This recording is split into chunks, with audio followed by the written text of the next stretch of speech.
Yeah. Should go in the grass. Yeah, we're gonna get grass. I should go home. Yeah. I'm I don't gonna. know what. You're gonna be here?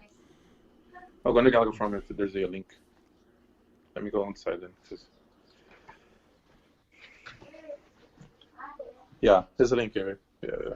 Yeah. No, it's not on Twitch. It's on Galaga. Just go Galaga Farm, and it's right there. It's. Huh? Yeah, I did. Huh? You drank most of it. It's right there. The bottle's right there. I'm gonna go outdoors. Because I'm the nature boy. Ric Flair.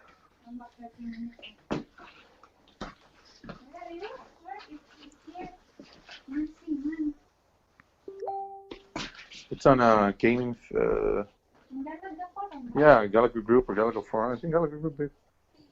Hold on.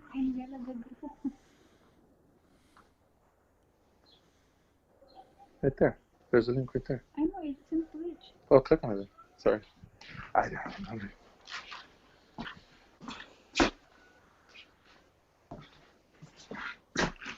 How do we just do it right here, babe?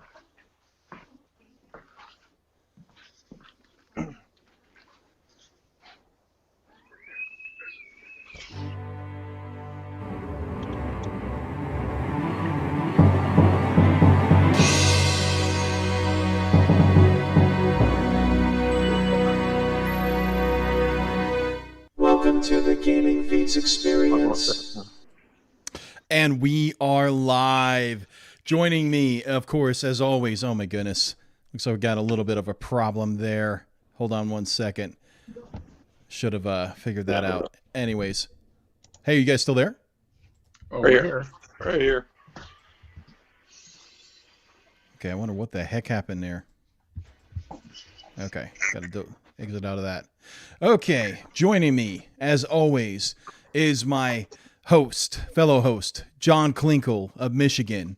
And also, we have a very, very, very special treat in that we have Armando Gonzalez with us, who is just as of Saturday, the Galaga World Record Holder for tournament settings. Armando, how are you doing? I'm doing good. Thank you for asking. Oh, you're very welcome. You're very welcome. Thank you for joining us, man. This is absolutely a real treat and all that to have the world record holder, former overall world record holder for Galaga, as well as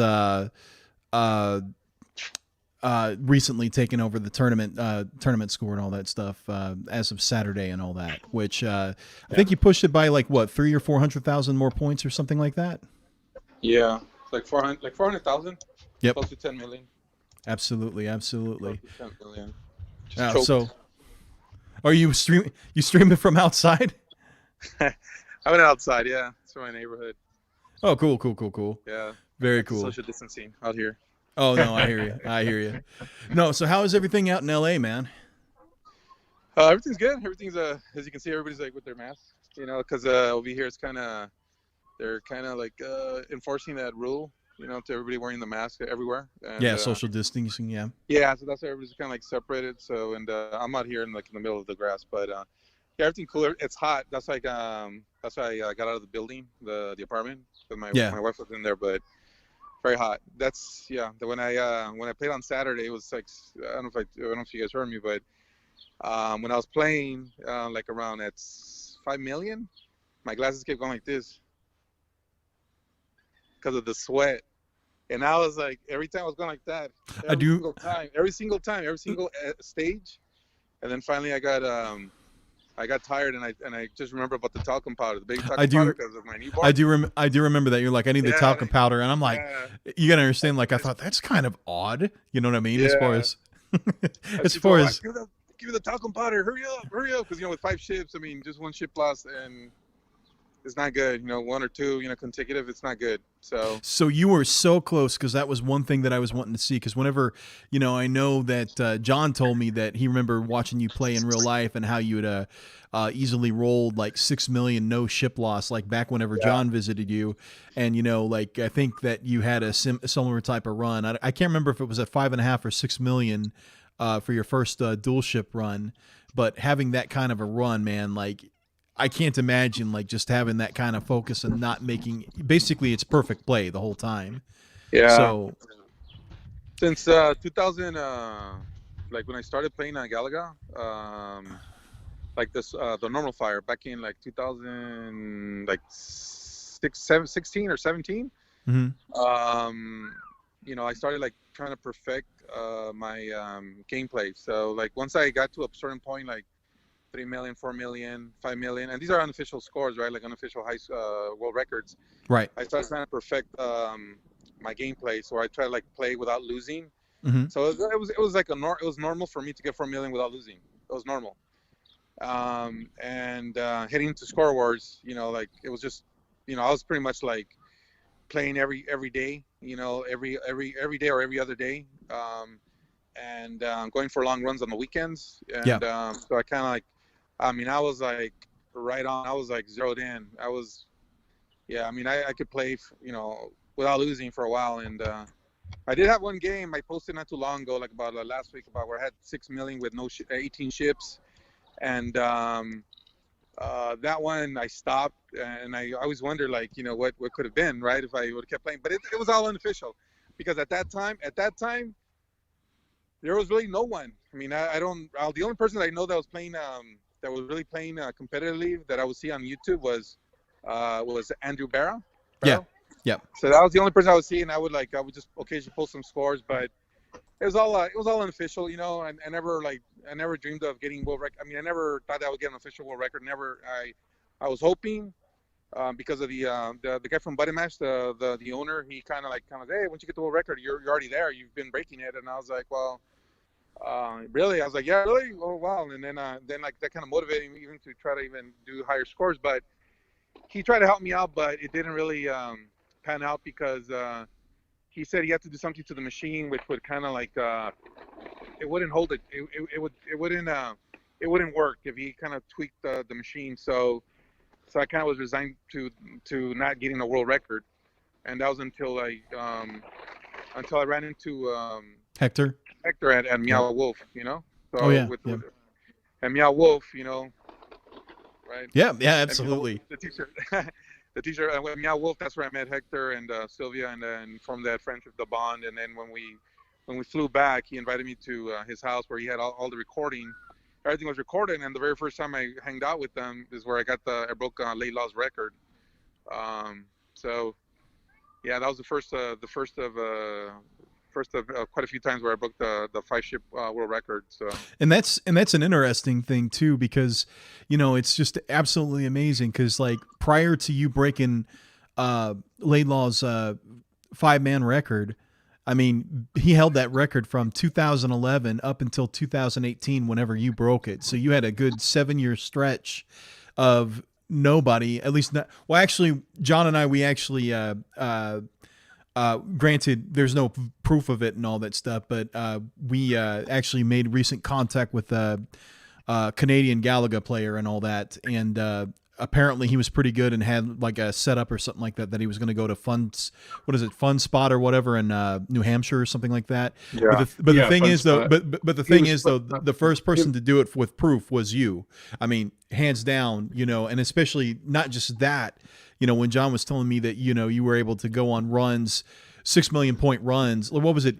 You did 6 million points with John, and then you just walked away. You know, something like that in the first. That one, well, the one that I showed the video is actually was kind of a funny story. And then so Andrew, don't get offended, Andrew Barrow. This is what happened. So heading into Score Wars, you know, we're kind of like I knew he was going to be the competition. So I kind of did that on purpose to send like a message to Andrew. Don't get mad, Andrew. It was just all psychological, but just to kind of like try to make him like, whoa, you know, kind of like, oh my God. But you know, he won. He beat me fair and square. I mean, that guy. He has nerves of steel. He just doesn't sweat. He's clutch. No, so yeah, he deserved to win that tournament and also Gala. But yeah, that's the story behind that video, because I just wanted to just put that on YouTube and show Andrew, and he saw it. He said, "Hey, great run!" And yeah. So what do you? So what do you think about this? Because, you know, I was thinking about this. You know, Laidlaw held that record for 7 years, and you come along 7 years later, you break it, and then all of a sudden, you have yourself, you have Mike Thompson, you have Jordan Dorrington, and like right now it's with regard to the tournament record, this changing hands and all that stuff, like multiple times. Like there's not been like a 7-year stretch, or you know what I mean? With the exception of the marathon record, there hasn't been a multi-year stretch where the records are safe and all that stuff. So what are your thoughts about that? Just like the new crop of Galaga players that have come out of the woodwork and all that. And of course, Mike Thompson, he was at Score Wars too. Yeah. So what are your thoughts on that? Well, in regards to like us, like coming out of like, like to the forefront right now, that's what you're talking about? What was that again? What was the question?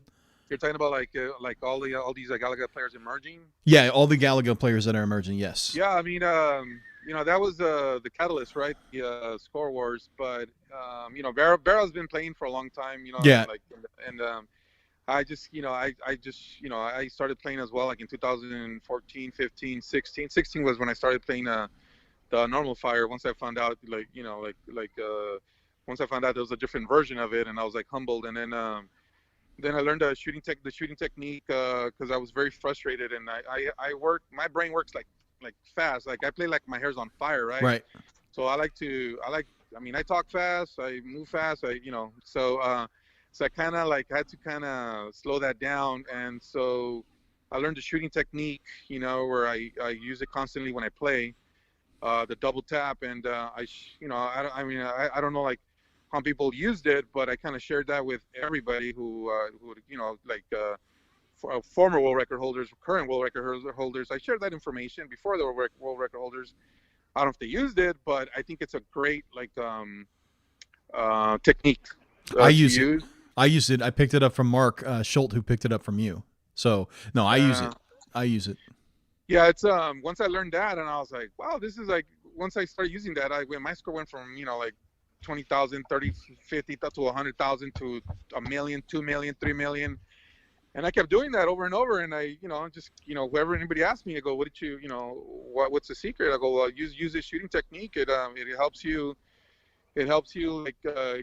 not overshoot, and gather yourself. And, in case if you need that bullet in reserve, so when they're really close to you, you have it ready to go. And, because the way I play, I need that because, sometimes you see me play, but they're like, I could see the white of their eyes, like when they're that close, when I'm clicking across the screen, I just barely like flick it and just to kill them, just get to the other side. So I kind of, if I go like this a lot fast, I'm dead because I used all the bullets and they can't recharge or reload. So Yeah. That shooting technique has really helped me out a lot. And I was like, also sharing some other stuff, like kind of like like Michigan man over here, like a football, where you kind of like look at your gameplay, right? So I kind of like at that point when I was playing, I would like look at my gameplay, and I was like, okay, what kind of like have prevented the loss? How did I lose? And so even this week, I'm gonna look at my gameplay and look at how stupidly I lost some 2 ships, and see what I could have done to prevent it. And so. You always, I try to look at that or see what I'm doing, because you forget sometimes, like if you're off for a long time, you forget, and you get other habits, and then so I want to like get back to that point where I was like really like on point all the time, and it's kind of difficult right now, but I'm learning it all over again, but it's kind of harder because of the child, my new son, and this, but it's kind of getting back to the point. All these new Galaga World Record holders, they, they can look at our gameplay in YouTube. They could call us through Messenger and reach out to us for advice. Not like in the past, or like in the 80s, where like, John's in Michigan. I don't know how to get a hold of him. Yep. I don't, like, how do you play? No, like, and then someone knows it has a special technique or whatever, they usually keep it to themselves. They don't say anything. They say hush. But, like, we're kind of like in our community, we do share, So. Oh, yeah. Jordan shares. Mike Thompson shares, I share. You know, there's times where I've called you, I've called Mark, I've called, you know, like share my thoughts. You know, so you know, like I call a messenger, which is the beauty is of technology is that messenger has brought us closer, thousands of miles away. Now we're like, you know, hey, you can talk to each other, you know. So sometimes I talk to Phil, you know, Australia. Yeah, Andrew, you know, Andrew Barrell, you know, New Zealand, you know, so. But, no, absolutely. By the way, my sister, she lives down in San Diego. So if I ever, once this nonsense all blows over and all that stuff, I like to get over to San Diego and then come up to LA and meet you. Yeah. So no, I would really love that. Really love that. So plus I've never been to LA. So really like to go and see what that's all about and all that. But yeah. But no, I mean, like as far as like the strats go and all that stuff, I mean, like with Mark, you know, him sharing the strats because like, you know, getting my 5-man score up. Whenever I met him, I think that I'd gotten like a score of like 350,000 or something like that. And then whenever, you know, he gave me some advice about cheating left, like starting left, you know, like lining up the I and the H, the I and the second H. That actually helped. And then doing the double tap, like starting out. Well, actually now I've kind of modded it to where I actually only do like a single tap, but I still do the double tap and all that stuff. Right now I like do like a different, I have a different starting method and all that stuff where I cheat left. I actually tap it once, let them get close and then lay into them and all that. You know what I mean? As they get close. But no, just like all this stuff that like, yeah, people have shared and all that. And then just like observing, like, as you said, with like Twitch, looking at other people's strats and all that. I mean, I've done that too with other games like Burger Time. You know, I'll be honest, my game now, granted, I did play a lot and all that stuff trying to get like used to it. And then whenever I got to a point and I was like, okay, what are the other good players doing? I actually went and like basically checked out their videos and checked out their Wolfmame IMP files. And then I saw like they were bunching. I'm like, huh, if you're familiar with that, like in Burger Time, you bunch the pickle, the eggs and all that stuff. And you can get like more points or whatever whenever you do that. So, you know, but the thing is, though, that wasn't anything that I came up with. That was something that literally I stole it from JD Lowe, who was a former world record holder. And I thought, well, you know, who better to learn from? And then I looked at what he was doing and it was like, wow.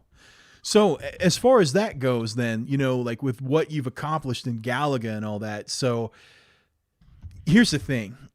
The tournament record is getting astronomically high. And previously, Jordan, whenever he got the former tournament record holder, Jordan Dorrington, whenever he got the record, he had a 7.2 million run with one dual ship. So, you know, 7.2 million run, that's significant. I mean, that is absolutely significant. And that's not something that that's not something you go out and you plan that you're going to have the run of your life when getting that out. So it begs the question, is there a ceiling with the tournament record? Is there a point ceiling with the tournament record? Will it ever get to a point where it's not attainable? Because I mean, I look at like what happened with Laidlaw with 4.5 million points. I mean, hell, I'll never forget whenever I saw that, I was like, man, I could not do that. I don't know how, you know, I could get 1 million points on a marathon easy, 25. but get 25. I was talking about tournament. 25 on tournament? I am too. Yeah, 25 on tournament. Same as marathon. I don't know about that one. It's gonna be the same thing. I don't know about that one. I don't know, John. Maybe 15 million. Focus, endurance. The way Jordan's playing right now, I mean, I've seen him play. I mean, I've seen him play, and he's on fire. I see his technique, and I see how he does it over and over, and he looks like he could, you know, do it at any point right now. I mean, I see it. I have to catch up to his level right now. I mean, I'm playing catch up, you know, so it's a little bit more difficult for me, but hopefully I could, you know, get to that level. I mean, I know I got the world record, right? I mean, to get to his level, right? I mean, I got the record, but I know he could easily come back and get it at next week, the following week. So Armando, unbeknownst to you, there's a lot of, we got the chat feature on, and I'm going to read some of this here. JP Galaga, which I think that might be JP. I'm not. It's not JD Galaga. It's not Jordan Dorrington. No, I think it's Jake. Okay. Jake Goldberg, I think, maybe. Yeah, I think that's who it is. He said his gameplay is so unique. And then Mark Schultz, the last thing that Mark Schultz wrote was Jake Goldberg. It is confirmed Jake Goldberg. Mark Schultz writes, I don't think there is a ceiling. The tournament track is becoming more of an endurance skill. So, and I agree. I mean, it's like marathon light, if that makes any sense. It's not a physical endurance. It's a mental endurance. Mental endurance? Mental endurance. Yeah, the ceiling is basically how long somebody could play. Endurance. But the 5-1, it's mental. I mean, because that one, you lose one ship, you know, it's not like marathon. You have 18. Like, you lose one ship is very vital. You're like, oh my God, I lost this ship and I have 4. And it's like, you have to like mentally, you know, like just hold it. You know, you have to hold it. Even though, like, when I play, I have 5 ships down there, right? And I mean, it's not like you have 18 ships where it's kind of mentally like stimulating, like, oh, I have a lot of more ships in reserve. It's mentally, it helps your mind when you see so many ships. That's what I believe. But when you see 5 down there, you're like, oh my God, I got 4. So it's mentally, you have to hold it together, and it's tough. It is very tough. It's mentally, you know, draining. You lose another ship, I got 3 more to go, and it just drains you. But you have to hold it together. So it is difficult. Mentally, it's difficult. Not physically. But the other one, where 20 million, you know, Jordan's world record, I mean, that's physically down. It is physically draining because, I mean, I don't know how he plays, but I standing up or sitting down, I don't know that. I play standing up. I think he sits down, if I'm not mistaken. I've seen a chair.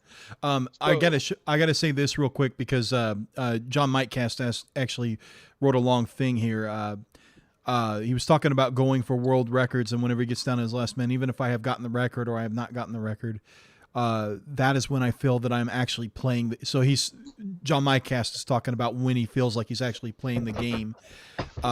He goes, my stress goes up and I begin to sweat. And typically this is also when I am 10K shy of a record. He was talking about how he goes for records for other games. And then he asked you a question, Armando, when do you feel is the most stressful going for a record? At any point in the gameplay?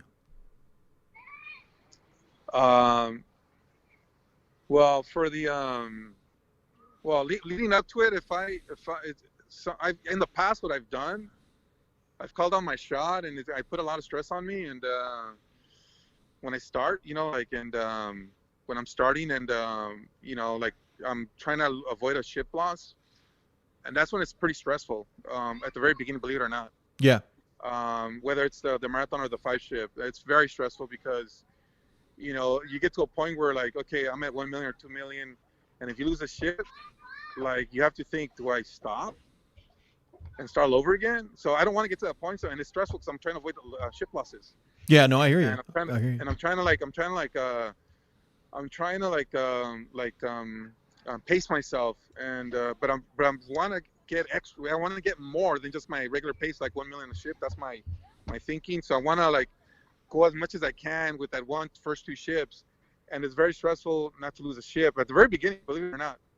So there's times where I have lost, you know, like leading before I got the world record. I mean, I was practicing and I would lose a few, and I was like, well, this is practice, you know, but still it's kind of discouraging. I was like, oh, shit, you know, like, I'm not used to this, but, you know, just practice, you know, I got better. But to answer Mike's question, I mean, yeah, it's at the very beginning, you know, like the few, like 40 stages or 50 stages, you know, that's where it's kind of stressful for me. And then after that, once I'm like 1 million, 2 million, it's pretty much like cruise control now from that point. And usually, like, I'm pretty good at that point. But at the very beginning, that's why, like, when I played 2 weeks ago and I got 7 million, I was doing pretty good. And then, like, I had like 6-something million, and I was in the slow stages, like barely, you know, I was, you know, like I was at 256 and a little bit I passed that. I was like in stage 10 or 12, and I lost. You know, I lost. Yeah, I mean, no, because the pace screws. No, I hear you. No, that really. Whenever I tried going for the MAME record on Galaga for a marathon, which is very attainable right now because it's only like at 6.5 million or something like that. Maybe it's at 6.98. I can't really remember what the exact number is, but no, I know. Like I was something like a million, like less than 1 million points away from getting the world record on MAME, and like you just fall apart because you think I can't remember how many ships John, how many ships did I have? Because I was like texting you all because I didn't actually stream that night. It was one of those things where it was a practice and it turned into a world record run. But the thing is that the record's 6.8, by the way. Oh, it's 6.8. Okay. The other thing too, I was thinking right now, the other time was kind of stressful is like for me, I noticed that there's like I don't know if it's a mental block for me, but once I'm in the 6 million, I tend to like lose a ship, and it's like I don't know if it's like a mental block, but that's where I kind of like where I kind of like like I know that's my weakness there, and right. I just try to minimize my ship losses, like try to minimize it, and hopefully I go on one good major run where it'll like where I kind of don't lose any ship losses, so that way I could get rid of that mental block. The other time where it's kind of stressful too is when you're getting close to the record, like you're like like at this point where Jordan's was like 9.5, where I was like at 8.9. I was getting a little bit nervous. I was just trying not to look at the score too often. Sometimes I've been tempted to put like some duct tape on the score just so I won't even look at it, because just to not look at it, and I just try to like once I get closer and closer, I don't look at the score. I just keep going, so yeah. Because I don't want to say okay, here it is, oh my god, and then I get tight and bam, I lose. So I kind of I try not to look at it. Once in a while, maybe I'll peek, but I try not to like look at it. And I think of it as time. So when I was looking at when I knew like I was at 8.9, I just thought to myself, okay, that's kind of like it's 9.5, so that should be like around 20 to 30 minutes. Yeah, like 25 minutes. So I just think of it, just hang on for those 25 minutes, and that's all I can think of. And that's just the minutes, not the millions or the thousands. It's just minutes. So that's where and that's where like the running background comes in, with the minutes, the mental fortitude. You start thinking of time. So not thinking of points or stages. It's just the minutes. So, but yeah. Anyways. Hey, we just got a subscriber here. JHayes09 is now following, so we want to thank you for following the Game and Feats experience. Hope you're enjoying the show. So big shout out to JHayes09. Hopefully I'm saying that right. So sorry about that, Armando. Hey, no worries. But no, I understand what you're talking about, like as far as like that mental block, because I mean I've dealt with it too. I mean, and the starting over and all that stuff, because that actually happened last night with me. I was actually I have a goal with Burger Time, and believe it or not, Burger Time is one of the arcade games that I can play and relax. Like I'm good at it, but I can play it and it's relaxing. Galaga now stresses me out. I hardly ever play. I mean, every now and then I'll just practice just for practice sakes, but I really don't even play that much anymore. Yeah, just it is stressful. Galaga is stressful. It requires, because the thing is that it requires 100% of your concentration. You cannot stop, but you have to concentrate. Well, Burger Time last night, John was watching, and I've gotten so close many times. I've gotten 4.98 a couple weeks ago. I think I got like 4.8 or something like that. But it's like I've been trying to break that 5 million point barrier, and I just can't get it. And that's about 2.5 hours worth of gameplay. Now, the good thing is that like it's one of those rare games where like you build up lives, and like if you need to go use the restroom, you can. Yeah. JP Galaga is following. Thank you very much, JP Galaga. Jacob Goldberg, actually. So we really appreciate that you're giving us a follow there. Really appreciate it. So, well, so you also broke 100,000 on Donkey Kong, right? Oh yeah, that was today. Finally, yeah. So now I'm practicing other games and all that, but no, the thing is that I know what you're talking about. Like, as you said, when you get to 6, Armando, everything okay? Oh yeah, no, they kicked the ball over here, so. Oh, okay. Alrighty. Well, anyways, no, like it's like as you said 6 million is like kind of like you said there's a mental block and all that. I mean, the thing is that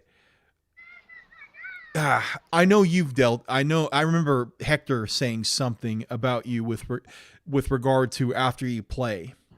What do you feel like mentally? Like, how did you feel after? How did you feel after the game? Like after you had gotten done this past Saturday, what did you feel like afterwards? And I'm not talking about like, oh, I accomplished something. You know what I'm talking about, the mental fatigue. Just relieved that I accomplished the goal, but at the same time, I was kind of a little bit down on myself because I was so close to getting the 10 million. But I was relieved overall. I just kind of like when I finished, I kind of just like laid against the I just propped myself against the wall and just like next to the machine, and then just talking to my wife and just like even though I was kind of like physically tired, I just like was just leaning against it, just relieved, just talking to her and trying to reach out to you guys or whoever to just to talk, you know, because I was kind of like just wanted to like blow steam off because I was like, okay, all the pressure is gone now, and it's just so it's still kind of carrying over. So I kind of just wanted to just like slowly let it go away from my body and the tenseness and but the disappointment, a little bit disappointment too, and because so close, you know, and you know, because I know Jordan wants to get 10 million, so do I. You know, I mean, we both want to get that, be the first one. You know, I'm not gonna lie.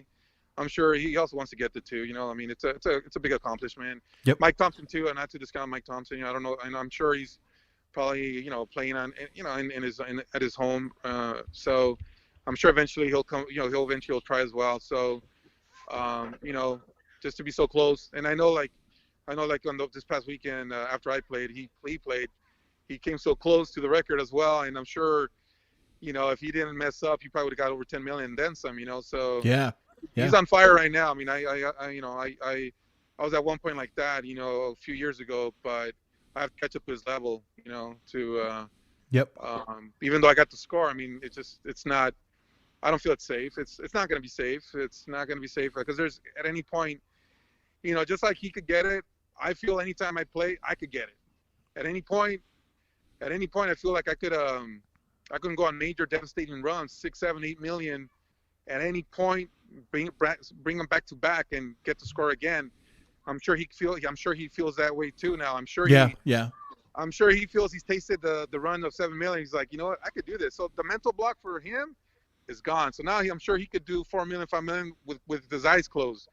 I feel the same way. You know, the mental block's there. Like Mark, his mental block is gone now. His bear, what the bear for him was like, what, 4.9 or whatever it was, and now he's like at 6 million. So I'm sure now when he plays, he's going to be easily breaking 5 million, you know, 4 million, 5 million, whatever. The block is gone, you know. So, I mean, right now, like I was so close to 10 million. So maybe the next time I play again, that block is going to be gone, and I'm going to get that 10 million. Yep. So, and hopefully that block of the mental block of 6 million will be gone. Hopefully, you know. But right now I have it. I'm not going to lie. Yeah. No. So, No, it was an excellent run, man. And I was disappointed, like whenever I saw you were so close to getting 10 million. And like, I mean, I think that everybody, cause it's just one of those things that it's never been done before. You know, it's never been done, and we all wanted to see it. So, there's things that like I missed a lot of bonus stages, especially the green ones, those stupid green ones. I can't do the green ones either. The green ones, and then like then I was trying to like power up my phone because it was dying. So I did two bonus stages, so that would have been like 20 million? 20,000 and then some. So no. You were also chasing the yellow ones. Yeah, about the yellow ones. John, do you want to lead on that? Yeah, you gotta stop chasing those, man. Yeah, you know what?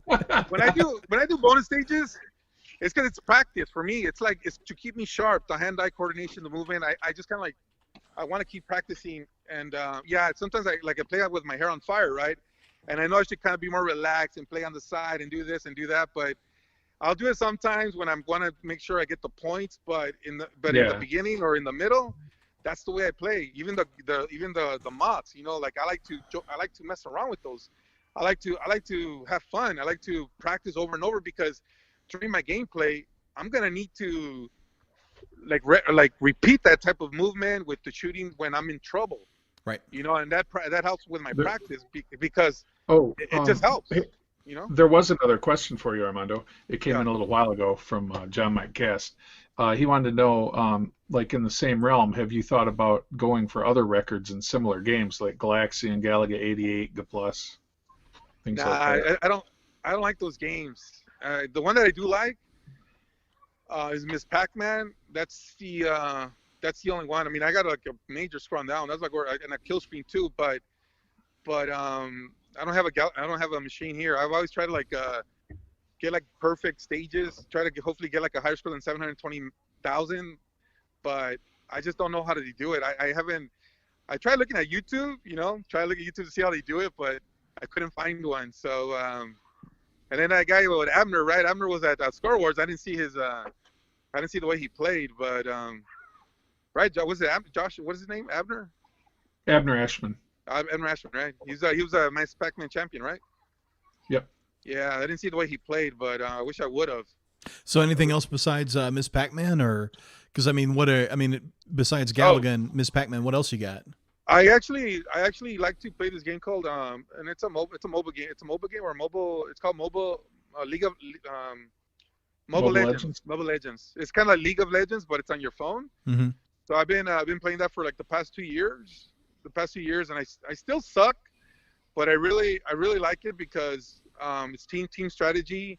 You get to pick so many different characters, and a game could run for 30 minutes, and it's over, and it's just every game is different, and it's it's fun. I mean, I really enjoy it.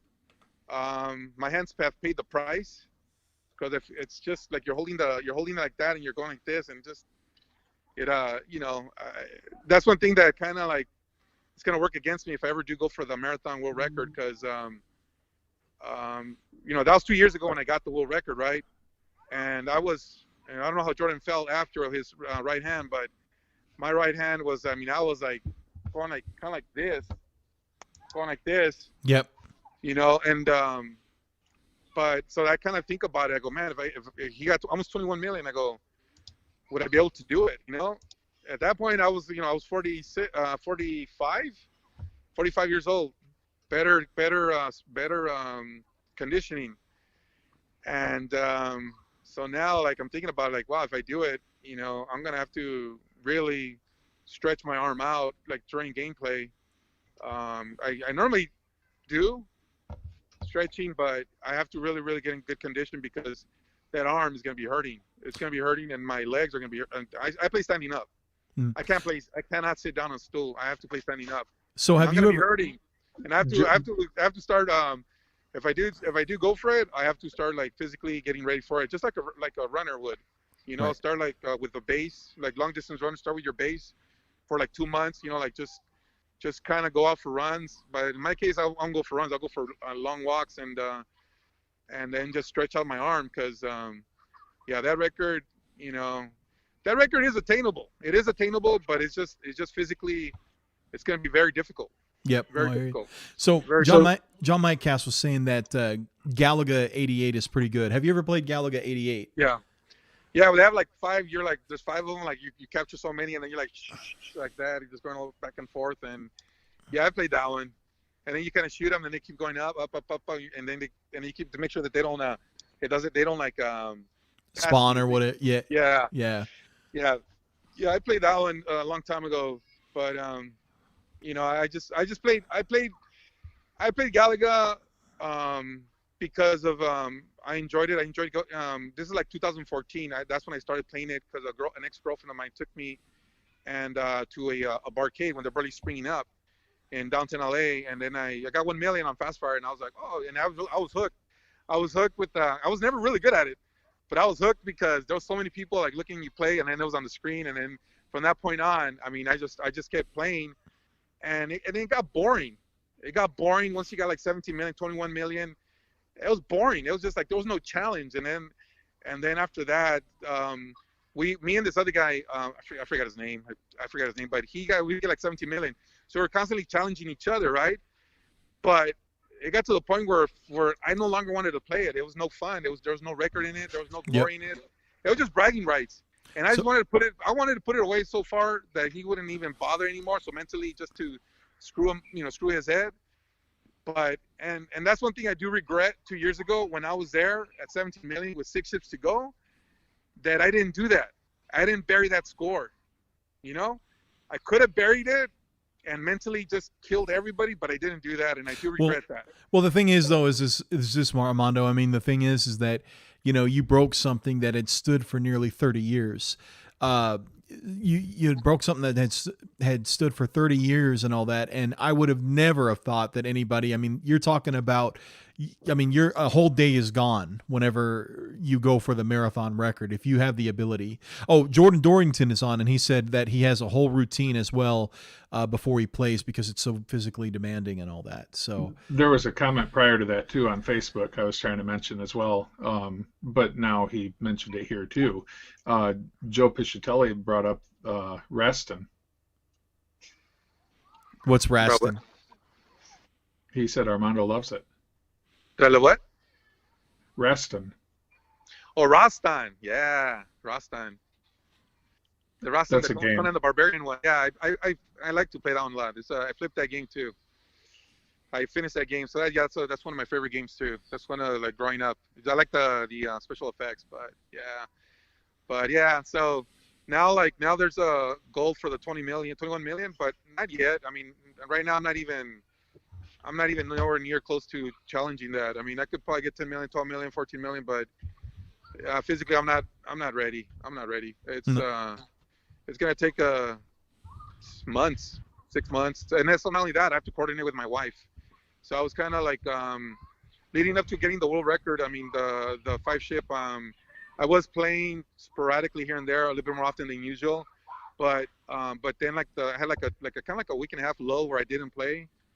And then I did play the day before, and but the practice before kind of helped. But it's just this one, it's just kind of like I wasn't sure, like, oh, I'll practice or should I go for it? We'll see what happens. And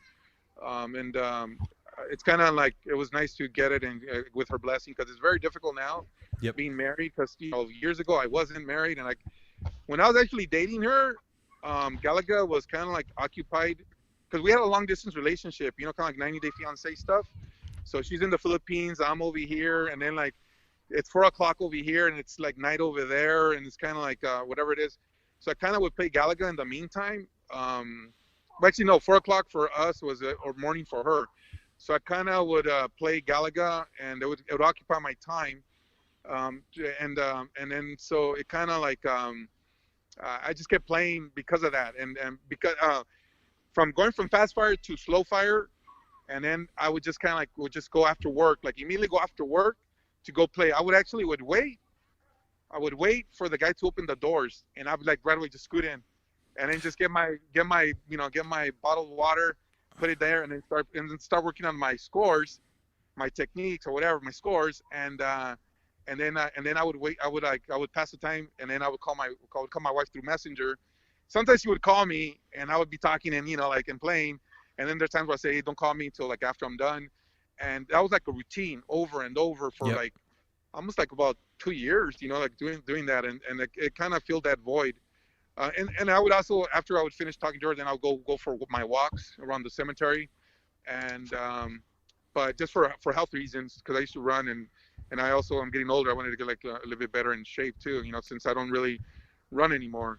No, I hear you. I understand. So I understand this because, like, some other things about you. I know that I remember one thing that you'd said as far as like, having that endurance to be able to play the game and all that stuff and being in good shape.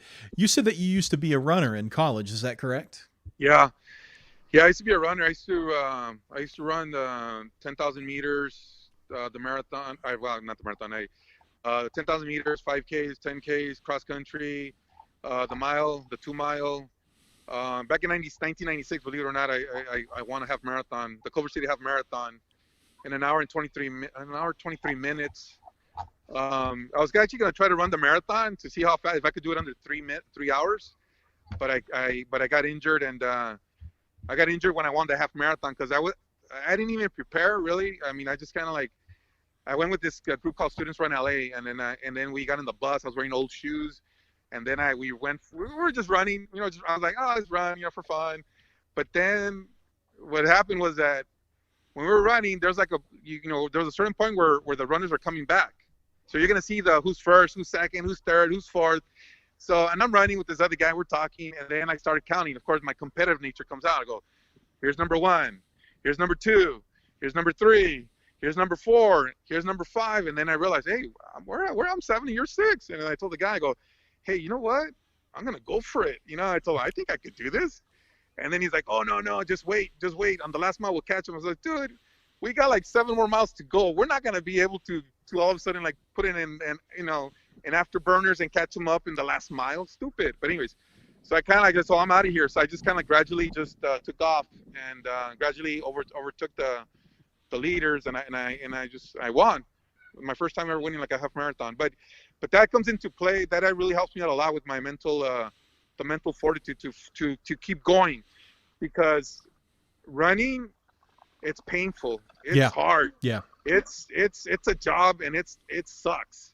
I mean, we have to run I used to run like a day 10 miles a day, twice, and then like in a day probably twice, 7 in the morning, 6 in the evening, and it sucks, and it's hard, and what's even worse, I always tell people, like, I kind of put things in proper perspective. I tell them, mentally, you have to be strong to run, because if you're running a 10K in a track, right? Right. There's people in the stands.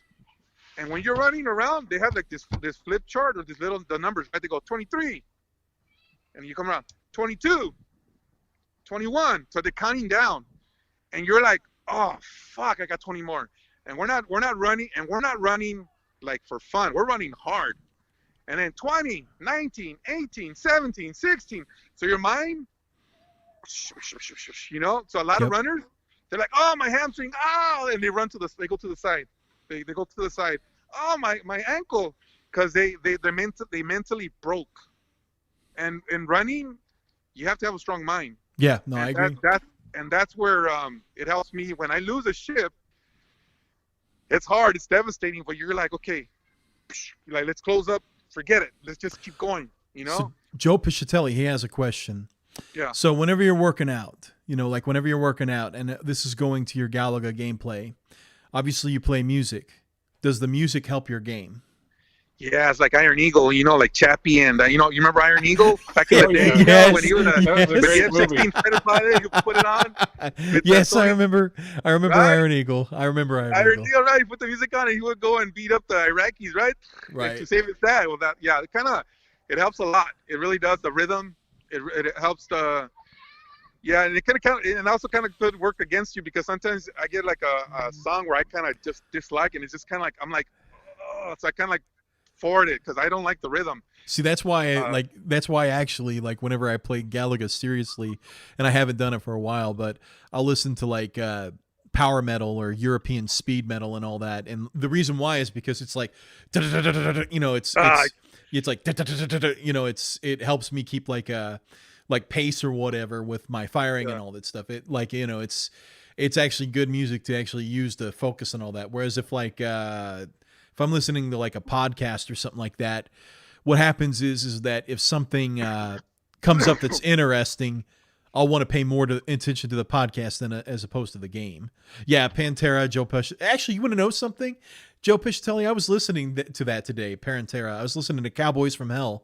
So great song, by the way. Really, really good song. But I can't listen to rock.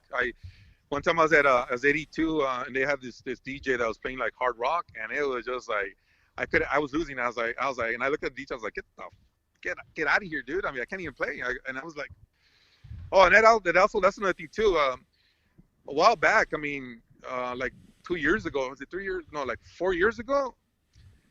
I honestly thought I couldn't play Galaga anymore. Yeah, like that was after like getting like the high scores, because I had like a minor operation for the to make sure I don't have any like colon cancer or anything like that. So they right. So when I fasted for 2 days and then they checked me, after that I wasn't the same. I was like physically, I would like be startled, like just when I would die, like I would like like something, I don't know what happened, but I would get startled and I couldn't play Galaga because my heart would like race, and that was like a few years ago. And I thought honestly, I can't play Galaga no more. That was it. And little by little, I started like I got over the hump, and but I was still kind of like when I would go in there to the barcade, I could feel the music thumping, just the beat, and I can't be here. So hold on one second. We get Joe Piscitelli said something inappropriate, so I'm gonna have to do it. That's all right. That's bad behavior, Joe Piscitelli. Yeah, you guys gotta check yourselves, because you know when you get older, you gotta. You know. I mean, granted, no, that Joe, I'm just messing around and all that stuff. It's just that, you know, no, you're right. That's what Armando got and all that stuff with that. But no, but yeah, you're right. You got to check yourself and all that stuff, because you don't want to, you want to be there for your loved ones and all that. Oh, so, yeah. So no, I've noticed that you were listening. Heck, I really digged your run this past Saturday, because, man, you were playing a lot of the stuff I've been listening to as of late. A lot of the 80s synth. JP Gallagher was saying Armando's 80s new wave, my favorite. But you were listening to a lot of like Duran Duran. I heard some Duran Duran. I heard some Psychedelic Furs, The Cure. Yeah, The Cure. Yeah, no, I was like listening to all that. I was like, dude, well, because I recently I got my synth here, oh, and all that good stuff and all that. I actually have it set to the JP string. So, anyways, yeah. Usually, when I would be at when I would go to Hector's house, Sylvia was the DJ, so I kind of tell her what I wanted to hear. So she had like a special track when I tried to get the world record in the second time where the machine the door opened. Yeah, the machine turned off on me, and had 10 million, 10.6 or whatever it was, and then I had like 10 ships. Yep. And I was gonna destroy the shit out of that record, but then and she was playing good music, so I was like, oh man, I'm gonna do this, and I'm feeling good because of the music, and music makes you feel good. And then of course the back door happened, and but like it happened, and I think one guy was there. His name is Kalen, and he's the one that gave me the machine, and he kind of was there sitting, and he was there. Funny story, and he tells me, "Aren't you mad?" And then I was like, and I was kind of like, I was in disbelief, right? I was just in disbelief, and I go, I'm not mad. I go, mad is because it was luck. Mm-hmm. I go, this is skill. I'm not mad. I'll be there again. And then, yep. And then that was the second attempt, but I really don't consider it because it's kind of like the back door. So then the third time is my third time in marathoning. I've only marathoned 3 times, but the second one I don't count. So really, technically, it's only 2 times. Yeah, no, I hear you. Only 2 times I've marathon, and where I fully, even at Score Wars, like when me and Barra were going at it, we're next to each other, and we're playing. I mean, it was beautiful. We're playing. We're playing like everything was just all in unison. You can see how we're playing together. You can hear the noise and mine all together. It was really beautiful. We were playing the marathon, and I really didn't. I mean, he got 10 million or whatever, and I kind of just got 8 million, because I just wanted to just position myself to get a good marathon score, first, second. It didn't matter. I go just put a good score. I knew he was gonna get like a pretty high score, but I wanted to get like first or second, and I knew like 8 million would put it away for all the other people, because I figured I already had an idea who I was going against, because I could see their scores from. I did a little bit of research on. I was kind of actually really really terrified and scared of the Laporte Starfighter. I heard a lot of things about him, and I was really like, scared of him. Mark Schultz. Yeah, I was like, I better put some 8 million on it, because he's gonna be closing in on me. So I better, get that proper seating. So I'll tell you this much: single ship record and all that. For Mark Schultz and all that. And by the way, there's something we have to congratulate, because we technically it was an official congratulations video for Jacob Upland. So Jacob Upland, let me just switch over here to web page view here real quick. As you can see here, Jacob Upland has taken the leaderboard For Point Press 31, he actually did it on MAME. He actually did it on regular MAME and not Wolf MAME, which is perfectly fine for that track because the track rules state we will accept any platform. He had a score of 477,040 points. And Jacob, this is for you. Congratulations. Yeah, congratulations. Yes. What's up, John? What are you looking at? Looking at porn or what?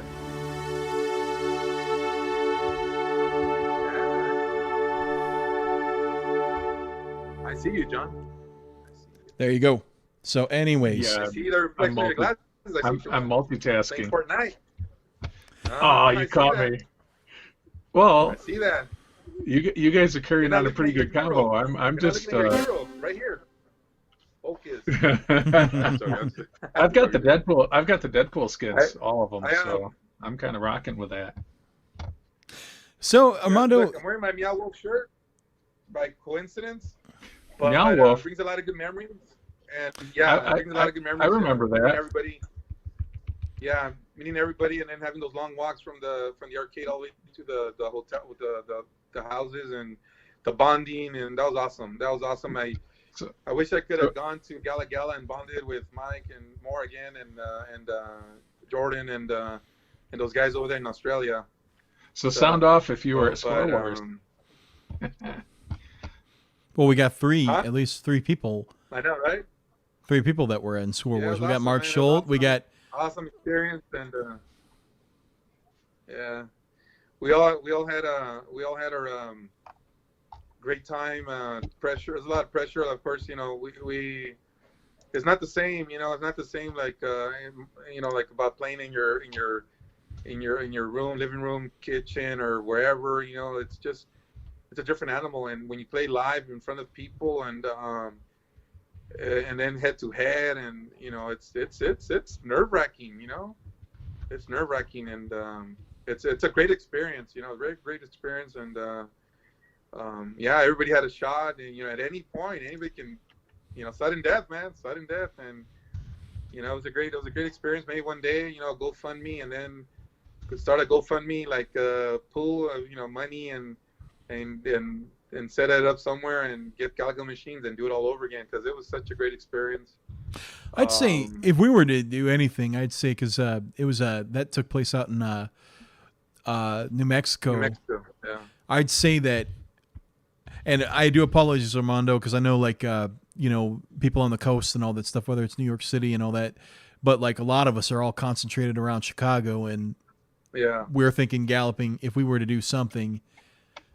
Galloping Ghost, if that would be possible. We'd have to, I mean, granted, we'd have to work it out, and that's just a pipe dream right now. We'd have to make that dream into a reality, but that's what I would say. Well, they've already said, you know, they're really happy to do stuff. They were all on board for Gala. They were on board for that, even afterwards. So they're willing to do events.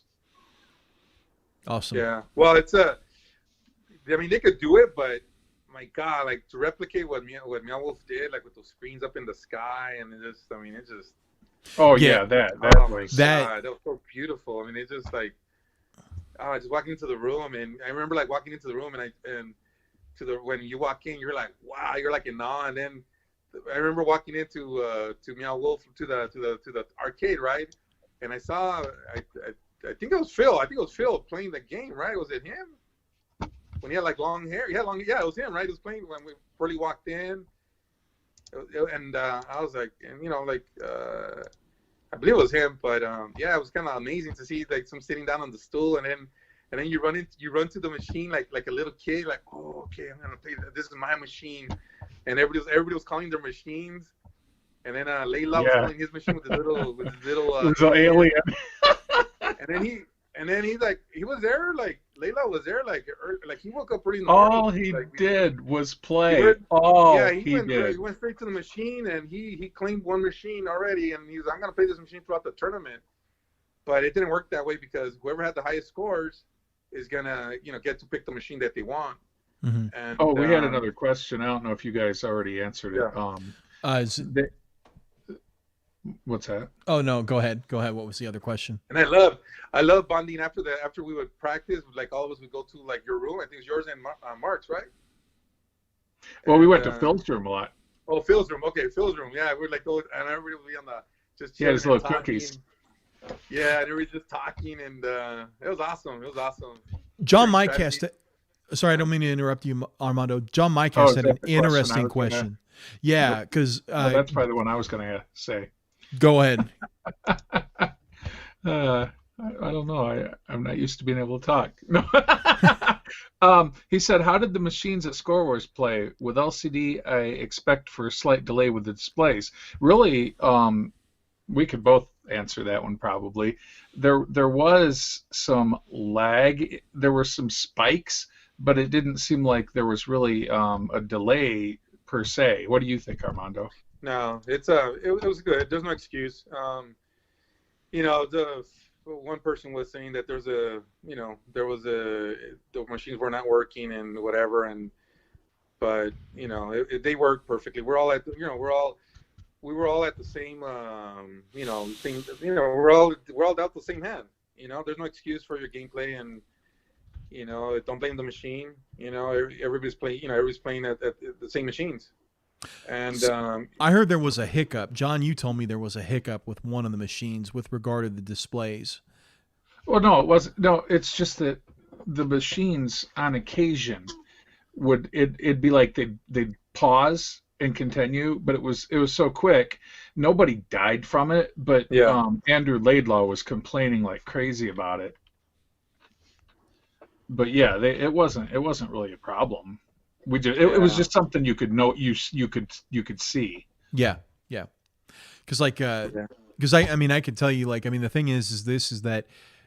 So okay, question for you all, like with regard to the future of Galaga and actually the future of all arcade games. I don't really know of any manufacturers of cathode ray tube televisions. Everything's turning like LCD or flat screen and all that. In other words, there's not a tube or whatever that's drawing the picture onto the screen.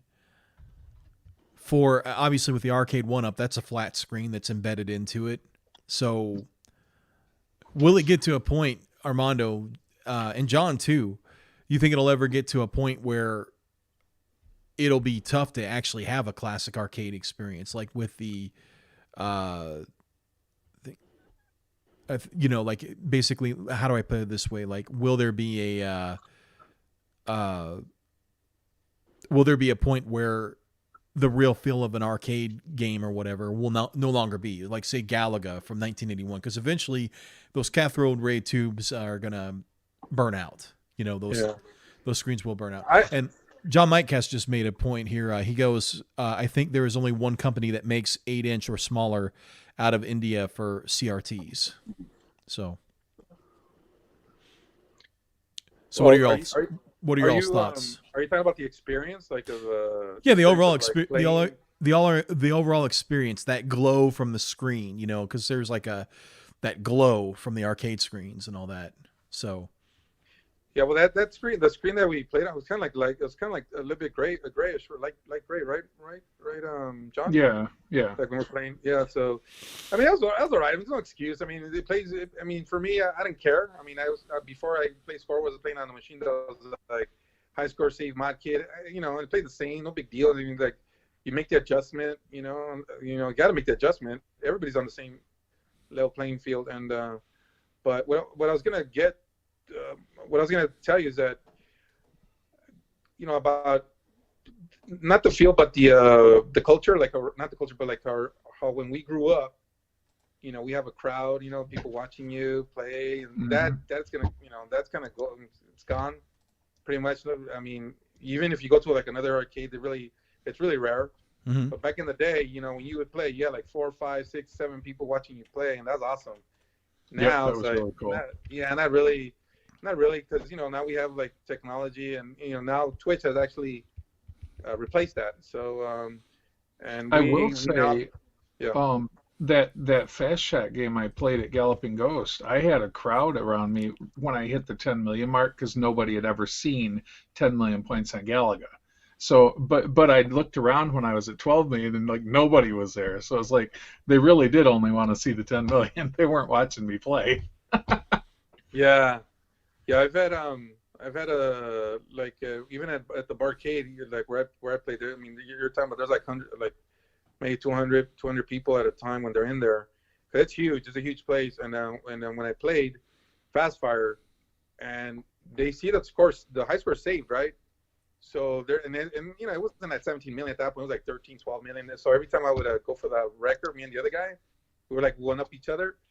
Like people would watch it, but they would watch the screen, not. And then a few people would come to where I'm playing, and they would gather, and that was awesome. Like you're like, wow, this is like when I was like 7, 8 years old. People like gathering around 9, 10, and they're gathering around, so you can see that they want to see you break that record. And then at 82, they had that screen up in the sky, and then just people are waiting for their drinks, and they're looking at it, and they could see that number is about to change, and they just, I mean, when they changed over there in that barcade, man, it's just people would erupt, cheered, and you get like these goosebumps. You know, I got goosebumps, these chills.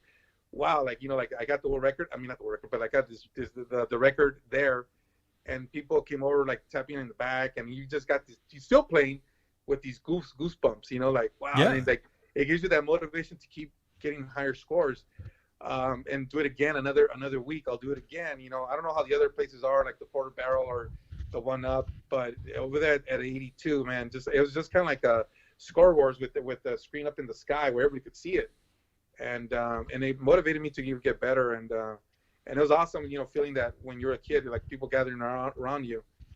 They also did that. Like they gathered around me as well when they were filming for Score Wars, and people were gathering around because they want to be part of the film, but the documentary. But I don't think it's ever going to come out. But it was kind of nice to have that feel. But we're not going to ever have that. I don't think we'll ever have that again. Like growing up, just it's out now on Twitch. So yeah, no, I hear you. I mean, no, that's the awesome thing too, and that's like for me, like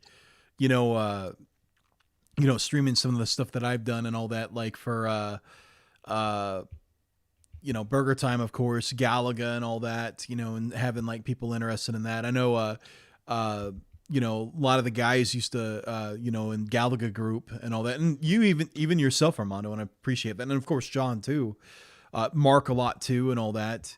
And Joe Piscitelli, goodness, so giving name drops there for everybody. So, yeah, and John, I think I've seen John Mightcast too, in there and all that. But the thing is that having that this technology and all that stuff, so that people can see what I'm doing and all that, and then to root us on and all that. So, that's the that's just an awesome thing, and all it's just an awesome thing that people can see that. And I mean, like you see, like with my streaming setup and all that, like what I've got for Galaga, I've got it the reason why I can get it that way is because it's MAME. It's because of the fact that I'm doing everything on a computer.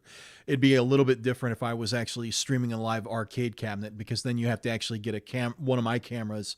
Right now, I actually have two cameras going on, one that's being fed to you guys, and then the other one that's being fed to the stream. So, that's just an awesome thing. And then to be able to interact with people, like with what we have on the chat and all that. I will say, something that we're probably going to be doing, and John and I were talking about this, streaming, since we are the Gaming Feats Experience, probably we need to be doing some feats when it comes to gaming. Don't you agree, John? Oh yeah. And something we didn't mention though, regarding Armando, he's also a Galaga Forum head ref. Oh yeah, that's right. Yes, we just kind of forgot about that. Sorry about that, Armando. So yeah, everybody forgets I'm a ref. I guess playing the game, I play too much, so I'm just a player. And people forget I'm a ref too. So yeah, yep. So he's got a little experience with Galaga. Just a little. Poco. Sorry, but yeah, no, but yeah. I mean, it's great to have be on the show, guys, and thank you, and but hopefully down the road, go for the other record, and because I'll be honest with you, I'm gonna be honest, okay, and this is my opinion. Sure. The Galaga World Champion has to have the marathon. It's the marathon world record holder.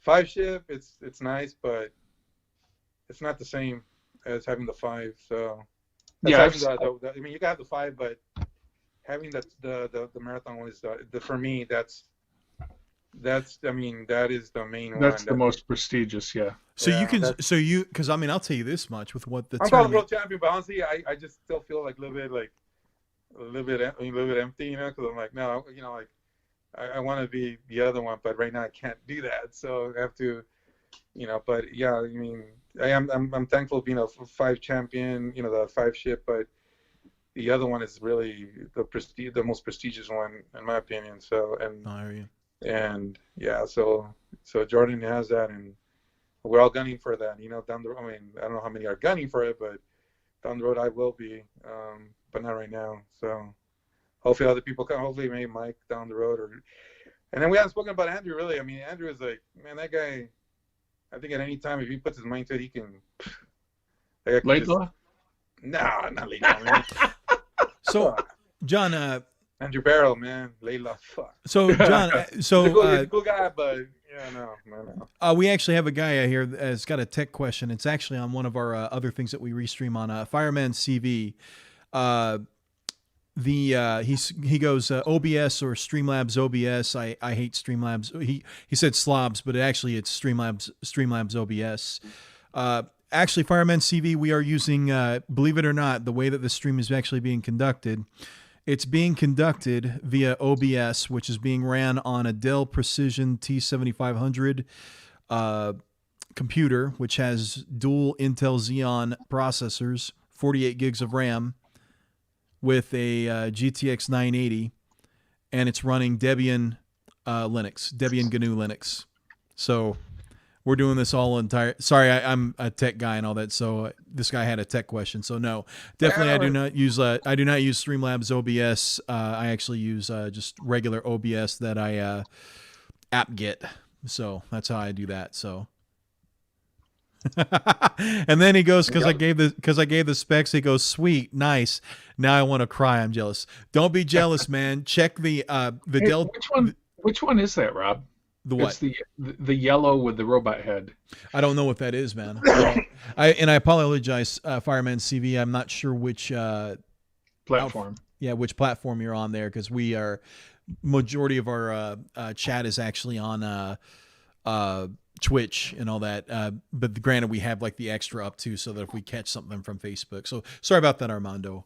No worries, yeah. Man. So you know, I'm here. I'm privileged to be here. Thank you for having me on.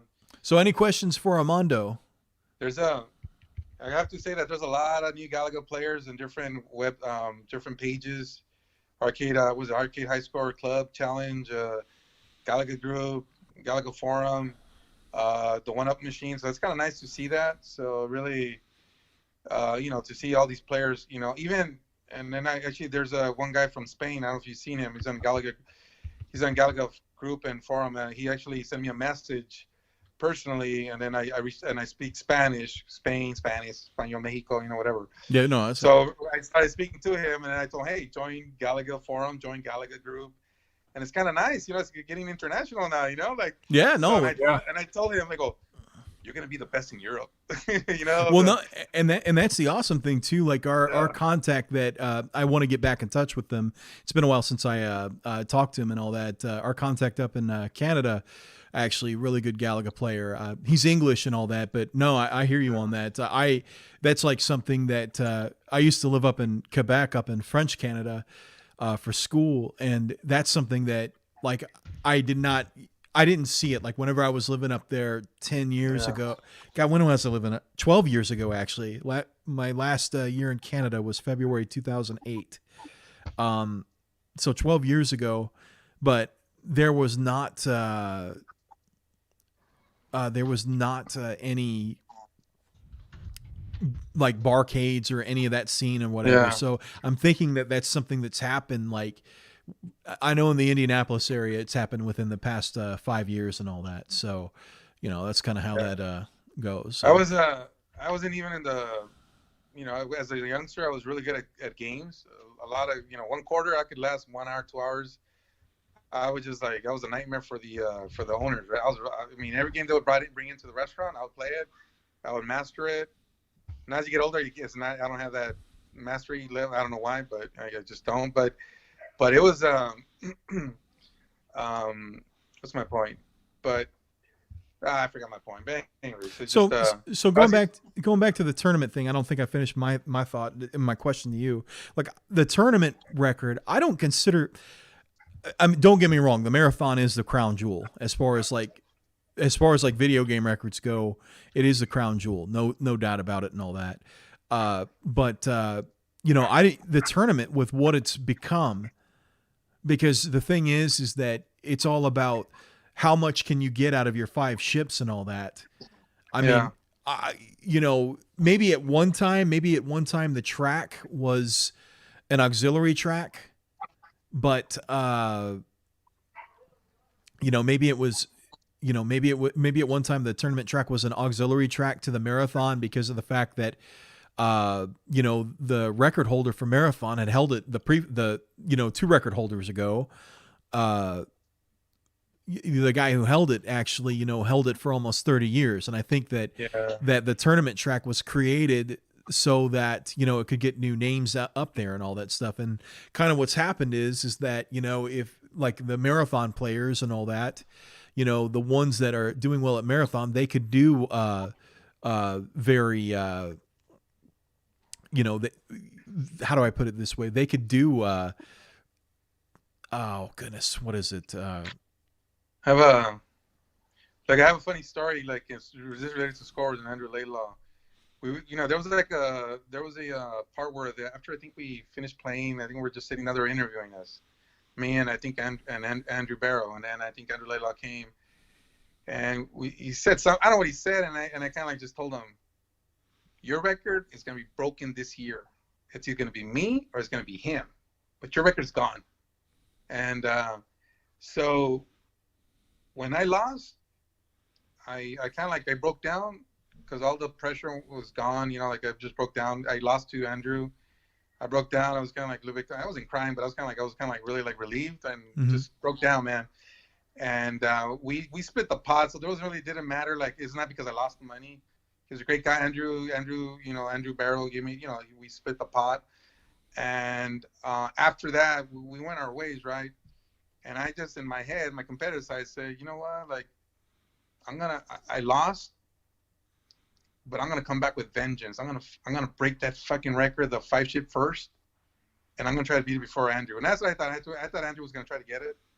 I thought he would go, but he didn't, and I broke it, right? And then once I broke that one, I kind of like I wanted to go to after the other one.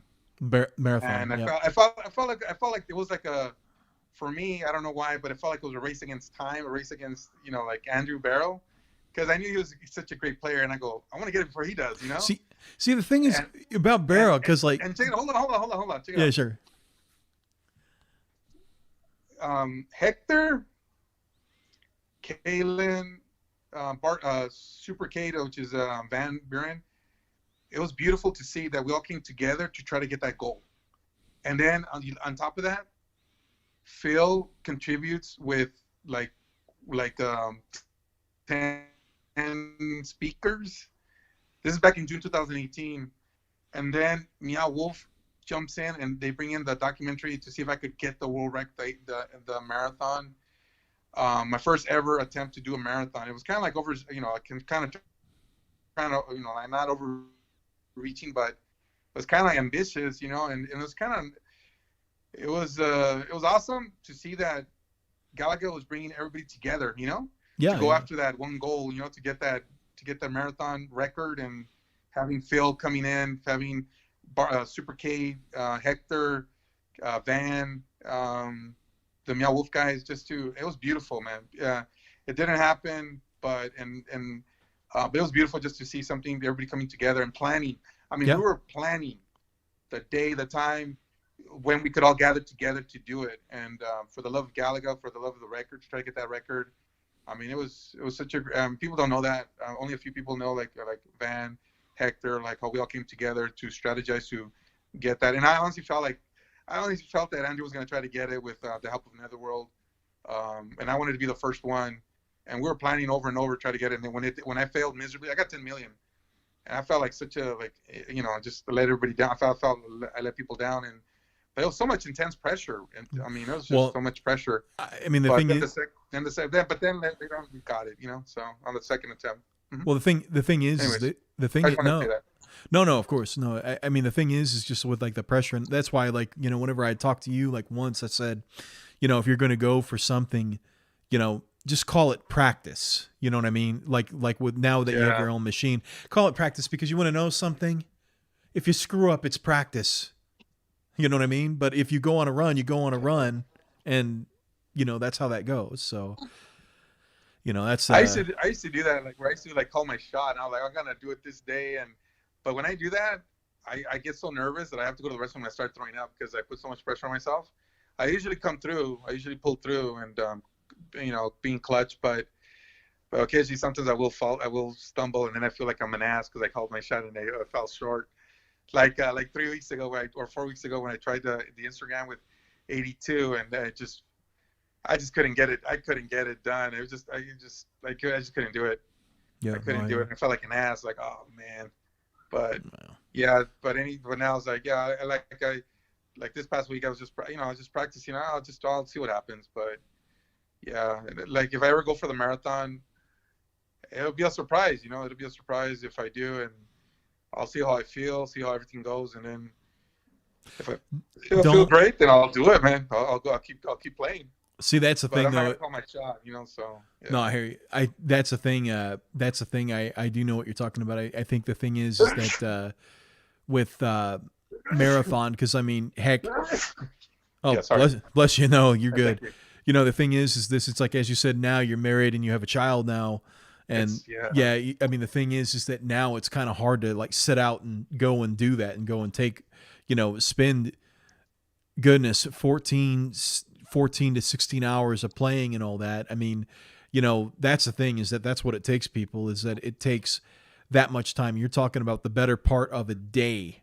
And the thing is that if you screw up, because that's one thing I've noticed, that, whenever I've had my marathon attempts, my piddly marathon attempts, there gets to a point where you like rolling losses, you know what I mean? Where you roll, the point of no return. Yeah. It's the point of no return. Once you like get to a certain point, you're like, okay, do I keep going or do I stop? If I keep going, I'm gonna waste a lot of hours. I'm not even gonna get there. Or should I just stop and restart? But if you stop and restart, you already wasted like 3-4 hours. So I would say this, Armando, like at this point where the marathon record is and all that stuff, and you got to think about, because like this happened last night.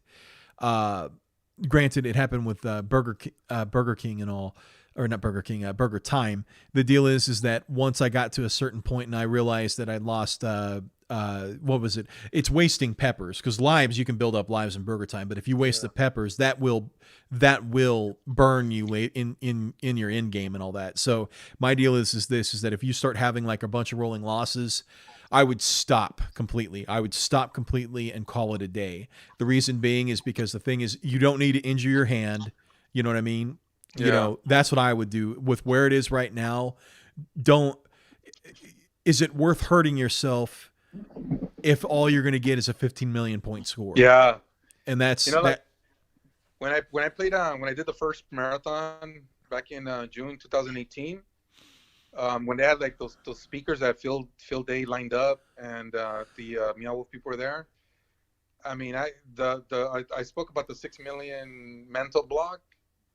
Right, when I played that game, I lost I think 4 or 5 ships, in between 6 and 7 million. Yeah. And it was really like, I was like, oh my God, I can't believe this is happening to me.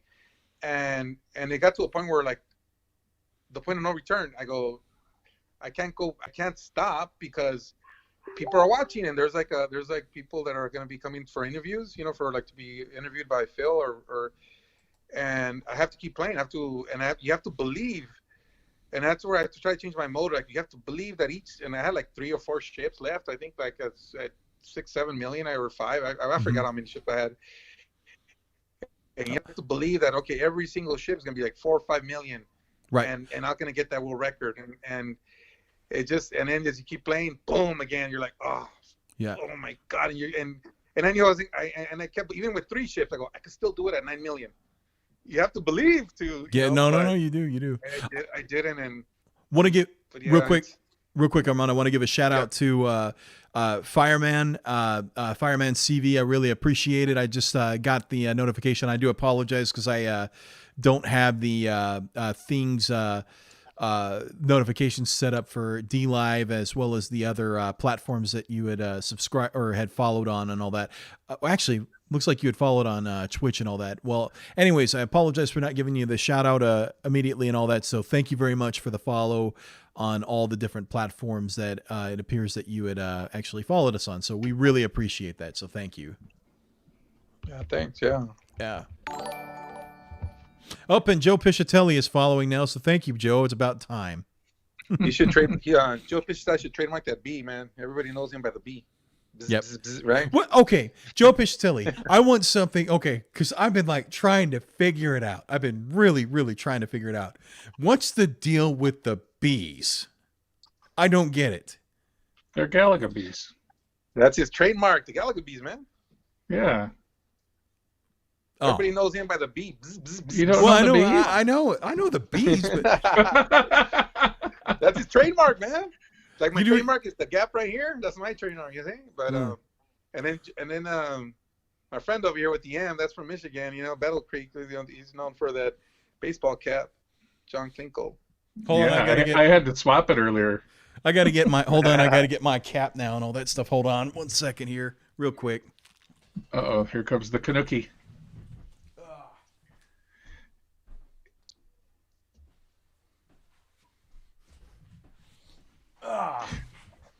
So, Armando Gonzalez. Open What's SUSE. up? That's Open SUSE. It's a it's a Linux company or whatever. I always wear it out and about, and people what is it? People always wonder what the hell it is and all that. It's actually a software company. So what's funny is, hold on 1 second. Here, I'll get it to you closer, Armando. Hold on 1 sec. Oh, that's a gecko. That's a gecko, right?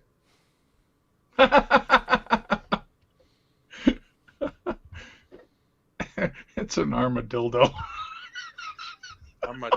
Armadillo, huh? What are you guys laughing at? Don't you have Sounds like an your What? You said that's an armadillo up there in your head.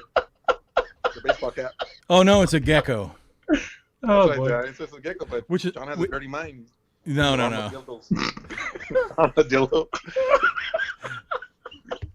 No, just Joe I can't Piscitelli. stop now. Hold on, Why you you guys. red, Hold on.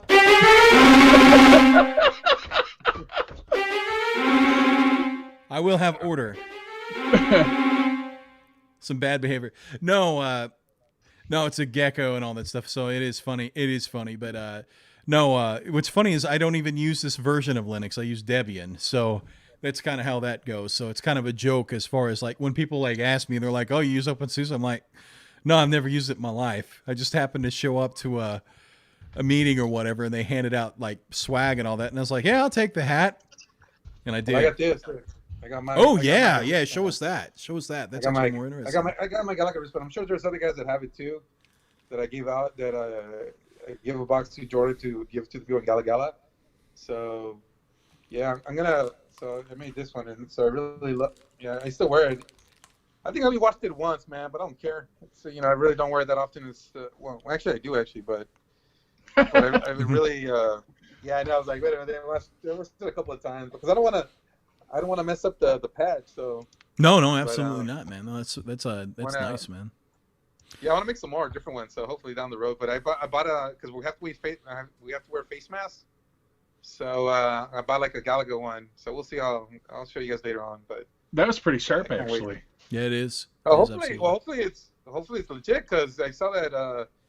I got it through Etsy, and then like later on, the person is like no longer there. Like, oops, this page is no longer available. I was like, But it's okay. I could always dispute it through Etsy if they somehow were like a fraudulent company. But every time I buy things from Etsy, it's always legit. So Etsy. No, Etsy. Joe has those Galaga keychains. Yeah, right here. Look, check it out. Right here, man. Amclink says, "Dang, all I have is a Galaga ship tattoo." Laugh out loud. Who has a tattoo? I'm thinking that this is one of your daughters. Is that right, John? Yes, that's Amber. Amber, okay. Hello, Amber. Nice to see you here. And she does have a Galaga tattoo. And if you haven't followed us, Amber, please follow us on Twitch. I don't know if she's followed us yet or not. So. Oh, there's that keychain. Yep, there is that keychain. See better like that. See, Galaga.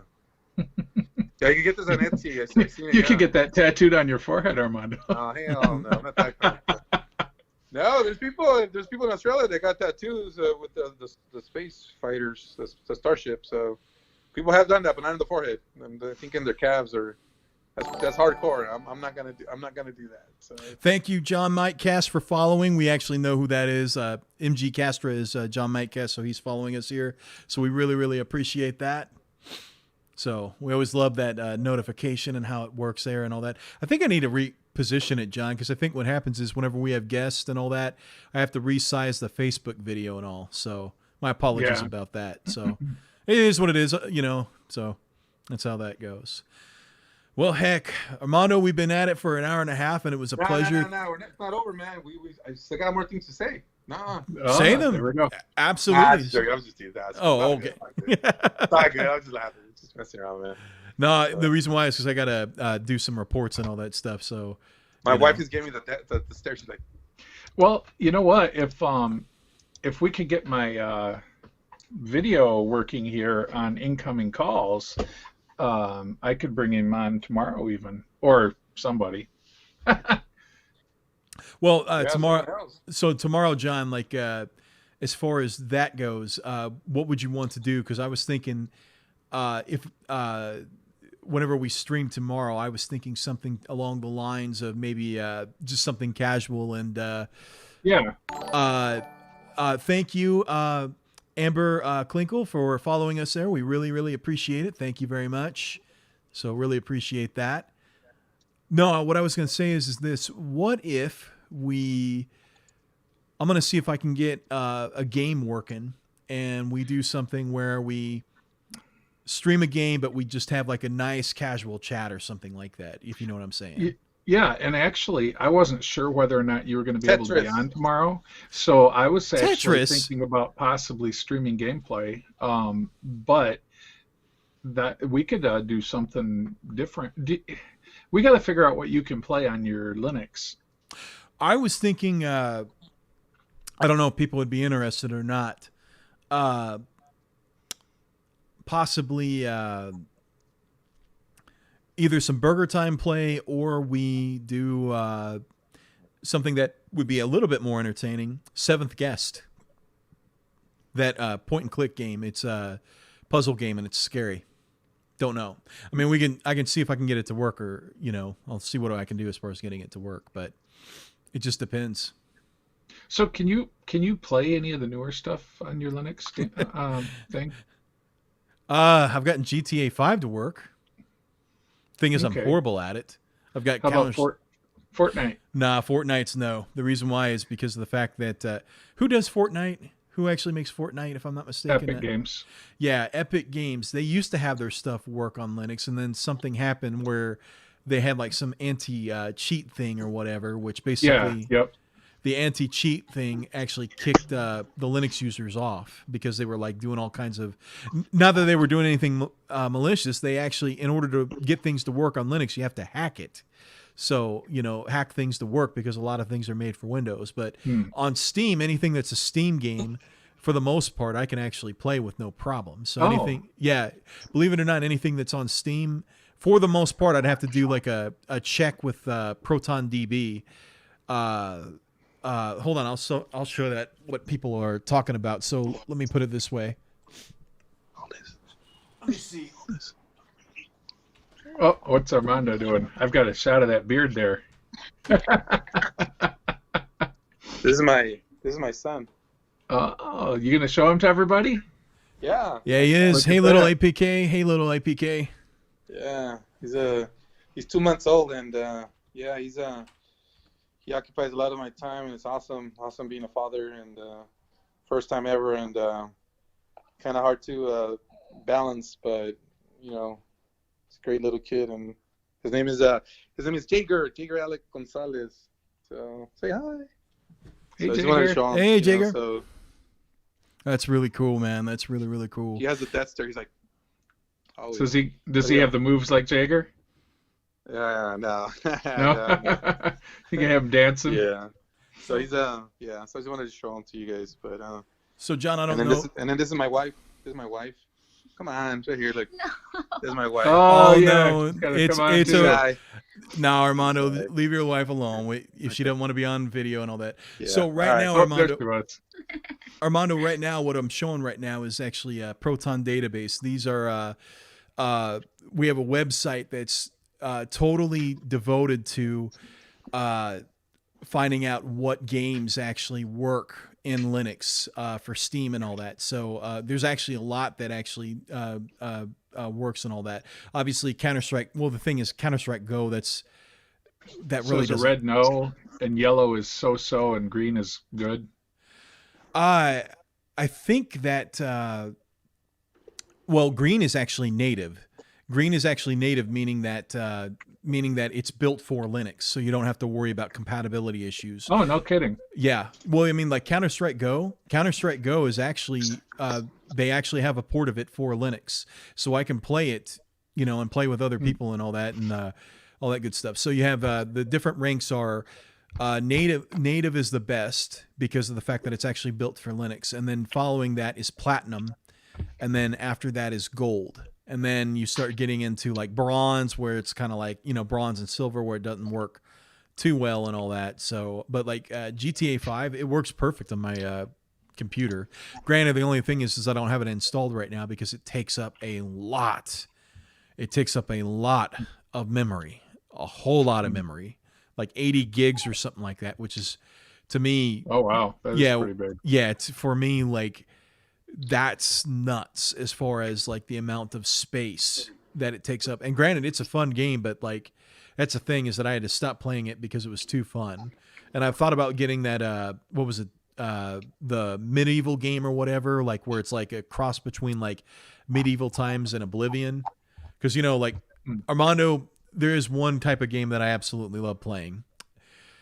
Oblivion, I love playing it because I get to live out like my dream of breaking into people's houses and stealing their stuff. I don't know why, but that's like something that I'm really into. Not that I do that in real life, but I can live out my dreams of breaking into people's houses and stealing their stuff and selling it. Grand Theft Auto. Yeah. Now, Grand Theft, it's, you know, anybody can walk out in the street and pull a gun on somebody and, you know, steal a car. But the thing is that, man, Oblivion, that's where it's at. Stealing, you know, breaking into people's houses and stealing their stuff, you know, picking the locks. And this game or whatever, I forgot, I don't know if it's Remembrance or what, but it looked cool, man. Like it's like medieval times and it's like first person 3D, you know, non-linear gameplay and all that, which I love open worlds, you know, where I can go and I'm free to go and do whatever I want. So, but yeah, John, anyways, as I was saying, these are the different things that, you know, different games. Apparently The Witcher works, Grand Theft Auto 5, Skyrim, you know, so a lot of like games like that and all that. Of course, Oblivion all the way down at the bottom. And then one of my favorite games, which it would be boring to play on a stream, Medieval Total War. So, anyways, going back to the chat. So, well, anyways, Armando, I'm going to go ahead and wrap it up here because we've been on for over an hour and a half. So, thank you very much for being on. Congratulations. Thank you for having me on. Congratulations. Yeah, thanks for coming on. Yeah, congratulations. Congratulations. Thank you. No, thank Welcome. you. Thank you. Appreciate it. Congratulations on your reclaiming the tournament record and all that. We ain't done. It ain't over, man. It ain't over. It ain't over. So the thing is this: I'm working on. I don't know when, but I'm working on your congrats video and all that. And please understand that I'm like really busy and all that stuff, and it's kind of hard to pull it. You know, it's okay, man. We do it for get the we get records, we get scores. It's just just we do it for the love of the game, So I will competition, the love, just all the other stuff is whatever. It's no big deal. It's nice, but we do it because we love the game and just want to see that score go higher and higher and get that Galaga high. That's smell that high score, and I'm sure everybody that plays it, Galaga group, they're all having the Galaga high, and it's awesome to see, Oh yeah, no, absolutely. all the new players and everybody being, being addicted to it. And Jordan creating that group is, pretty cool that he did that. At first I was a bit confused, but I see now what's going on, and it's cool. It's fine. So on that, I look at it and just reflecting on it, and John, correct me if I'm wrong and all that, but I look at it, Galaga form. Big problem is that a lot of my time, and I think your time too, John, it just sopped up, and it was hard to keep up with everybody. And I think I'll just say this, with all the mini tournaments that Jordan's facilitating and all that, seeing where it's gone, it's actually a good thing, because of the fact that it is generating interest into the game. Because the thing is that when you look at I'm going to say this, Armando, as far as the tournament record goes and the marathon record, I only know of 5 players who can get anywhere close to those scores. You, Barra, Thompson, Dorrington, and then another former world record holder and all that. But the thing is, though, is that the top 5 players, most certainly, the thing is that kind of what's happening is that those scores are kind of getting untouchable. There's no way in heck I'm going to be getting up above 4. I'll probably get above 4 million some point in my life, but will I ever get to 5? No, I don't care I don't want to pursue it that bad. But the thing is, though, is that seeing all these different challenges, like the Armageddon challenge, the 3-bug challenge, and all that stuff. I get it. It's generating interest, and it's something that looking at the game in a different way. And quite honestly, that maybe that is what was needed and all that, as far as to get the interest and all that. And whereas John and I, all we're doing is running a website and making, and you're a part of that too, but running it to record keep at this point, to have that, set in stone record. Talking about record keeping, one thing that I have to say, which I was guilty of at the beginning when I started getting the world records, is fawning over Twin Galaxies. Oh, I'm gonna submit it to Twin Galaxies, and well, at first it was Galaga Forum, right? But then but you're Twin Galaxies. Twin Galaxies. I don't give a shit about them anymore. I told John, I go, when I get the world record, I ain't submitting to Twin Galaxies. Yeah. It's Galaga Forum. I see other people getting world records. Oh, I'm gonna go run to Twin Galaxies, and for what? What's to go? We all know, all Galaga players know who is the best of the best. Twin Galaxy doesn't. So why are we gonna go run over there and say, "Hey, vote on it"? How the hell do you know? Well, look, here's the main thing about this, and this really should be the thing that everybody takes into consideration. That's it. Twin Galaxies. Jay Saul came out and said he doesn't care about the leaderboard. So that means Twin Galaxies does not care about the leaderboard. That speaks for itself. So John, I'm gonna say this much here, because I think that this is an interesting topic. I didn't even submit to them. I'm not even gonna submit to them. I go Galaga Farm right away. They saw it's we have a way of scoring things the way we do it, and it's much more efficient and better. Not with these guys. Oh, submit this. We're gonna have 5-10 people of the round table vote on it, and then thumbs up, thumbs down. It's just. It's a waste of time. No, it's a waste of time. Stupid. No, what I was going to say, John, is this: maybe tomorrow we can pick up on that, and just because I think, quite honestly, you definitely, our private conversations that we have about Twin Galaxies, I think that may be something that we talk on tomorrow. Would you be willing to stream about that, John, tomorrow? Sure, I'm down for that. Because I think the thing is that that's one thing I know for a fact that you got a lot to say on that, and like some of your points. And I mean, to me, Twin Galaxies, whenever I look at it, it's a good place to network. That's all I look at it as. Yeah, I'll give it that. Yeah, it's a great place to connect gamers with other gamers. But then, how is it any different than Twitch? Or whatever. So that's how I don't bother with it. I get my world record. Doesn't matter, man. Yeah. All that matters to me is that people know who, but you guys, the Galaga group, the Galaga forum, know who's the top dogs. Me, Thompson, Barrow, Jordan. Jordan. And then the upcoming players too. Like Taylor. That's Taylor. Yeah, and Taylor, Jason Strawn. Jason, yeah. And keeping it in our group, and because they're obsolete now. They're just like a dinosaur. They're just it's stupid. Just I'm gonna submit my my record, and hopefully they vote on it, and they did. And if they decline it, see, and that's decline like. And like I've been thinking about this because I'm not trying to stir up shit. I'm really not. I don't care. No. It has to do with Jacob Upland's record and all that stuff, which we approved. We approved because we looked at the rules and all that. And the thing is, he submitted the actual gameplay. I actually took the time to actually take the IMP file, replay it, screen capture it, sync it, put it in Kden Live, my non-linear video editor, sync it up and all that stuff to where his live footage matched the IMP file, and then also capturing like the terminal window, which shows the output of that IMP file. I mean, he did not cheat. And now granted, if he would have just submitted the IMP file itself without the thanks, Joe. I really appreciate that. As far as putting that together, but whenever I put that together, but the thing is though, is that here, you look at all the evidence, you look at his live gameplay footage. He captured his actual hands moving.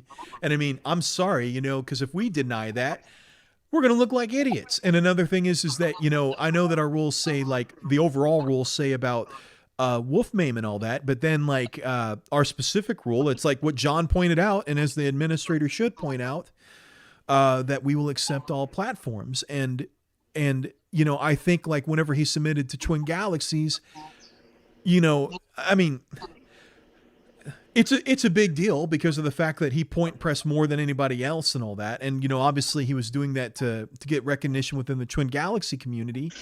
But the thing is that automatically they denied it because it was not wolf maim. So, I mean, and granted, those are the rules in Twin Galaxies as far as that goes. Like, it's pretty clear that, you have to use wolf maim. But to Jacob's defense, though, he's running the same operating system that I am, Linux. And the thing is that it's different in this environment in that, in order to get wolf maim to work for myself, I actually have to compile from source. Which the thing is, it's a pain in the ass. That's all I'm going to say. It's a pain in the ass. And if it doesn't work the first time, then you have to troubleshoot and literally spend hours trying to figure out what's going on. Now, if you've done it once, you get more efficient at it. But for somebody who, like whenever I did it the first time back in October of 2018, it took me like 4 or 5 hours to figure it out because I had to go and hunt down like all these things and read manuals and all this stuff and how to do it. Finally, I figured it out. But that's what Jacob's working with and all that. And there's nothing wrong with that because that's what I use too. Now, granted, he could use Wine, which is a compatibility layer, like what I was talking about with Steam. He could use that to actually get him over the hump and basically run the Windows version of wolf maim in Linux, which that's possible, and that would be a lot easier.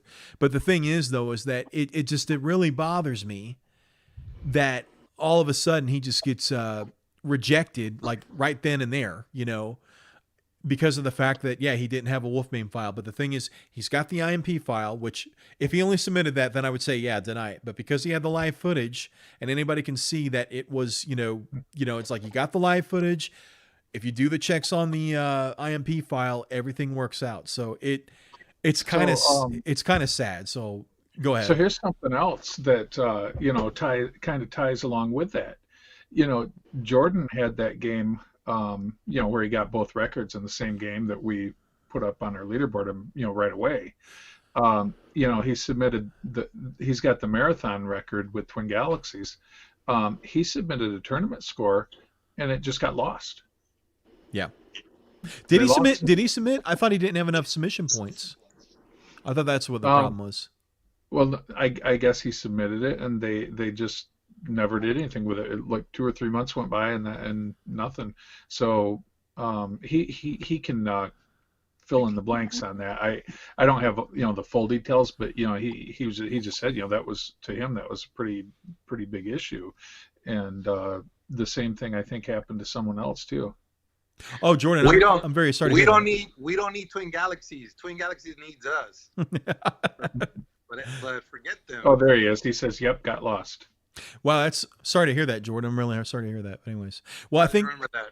I think tomorrow, John, if you want to have another stream and all that, so that we can continue with our Wednesday cadence and all that, we will discuss about Twin Galaxies, and I'm going to have you lead the charge. So let's do that tomorrow then. Same bat time, same Pat channel. Cool. 10 p.m. Eastern time. Well, thanks again for being on, Armando. That was awesome. Thank you. Thanks for having me on. So thanks a lot, Armando. You take it easy, all right? Yeah, you too. Thank you. Night, guys. Bye-bye. See you guys. See you.